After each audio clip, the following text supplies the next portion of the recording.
দর্শক, আমরা এখন স্বপ্নপুরে আসছি। আর স্বপ্নপুর চেনে না বাংলাদেশের এমন কোনো জেলার মানুষ নেই স্বপ্নপুর চেনে। তো আমরা স্বপ্নপুরের ভিতরে আমরা ঢুকলাম না, কারণ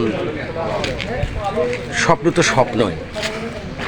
আর তাছাড়া আমাদের পাথরের চোখ তো, মনির খান বলেছেন পাথরের চোখ স্বপ্ন কোনো দিনই দেখে না। তবু আমরা স্বপ্ন দেখছি। এখন কি করবেন, আসছি, এই যে প্রাচীর দিয়ে ঘিরছে, সব পুরী, স্বপ্নপুরী লেকচারটা স্বপ্নপুরী, আসলে স্বপ্নপুরী না, স্বপ্নপুরী মনে হয় বোঝা যায়। এখানে পাখা লাগানো আছে সব কিছু, এই যে বিভিন্ন ধরনের গাছ, এগুলো মনে হয় বলা যায় যে কাঠ ফুলের গাছ এ ধরনের বলা হয়। আর এগুলো নারিকেলের গাছের মতো, সুপারি গাছের মতো কাঠ সুপারি বলা হয় এগুলো। তো আপনারা আসবেন, সপরিবারে আসবেন, দেখবেন সুন্দর মনোরম পরিবেশ। আর বিশেষ করে আপনারা এখানে পিকনিক স্পট আপনারা আসবেন সাধারণত শীতকালে আসবেন। শীতকালে আসলে সপরিবারে আসবেন, প্রেমিক প্রেমিকা সহ, জোড়া ছাড়া যেন কেউ আসেন না। জোড়া না আসলে কিন্তু ঠকবেন। তবে হ্যাঁ, অবশ্যই লাইলে মজনু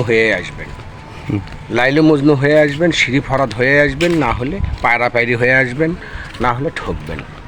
করলাম, কেউ তো আমার কাছে কেউ তো আর নাই, এরকম করে হাই করে সব চলে যেতে হবে। অতএব ঠকবেন কেন? অবশ্যই আপনার কেউ আছে, আপনারা আসবেন, আসে এখানে বিনোদন করবেন। আপনারা কিন্তু স্বপ্নপুরে কিন্তু ভিতরে নই, বাহিরে।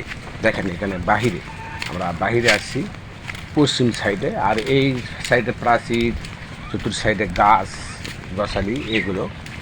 আর এটি আসলে আমরা আয়তন বা কোনো কিছু আমরা বলতে পারছি না, বলতে পারতাম কিন্তু আসলে আমরা ওভাবে বললাম না।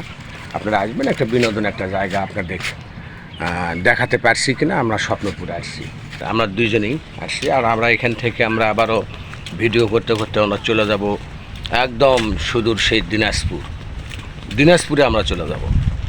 দিনাজপুরে গিয়ে আমরা আবারও ভিডিও শুরু করে দেবো ইনশাল্লাহ। আর পরিশেষে একটা কথাই বলবো, আমিও বলবো, আপনারা সবাই বলবেন, এবং একটি কথাই মনে রাখবেন, মেনে চলবেন, ভালো রাখবেন, ভালো থাকবেন। ভালো যদি না রাখেন, ভালো থাকতে পারবেন না। খোদা হাফেজ।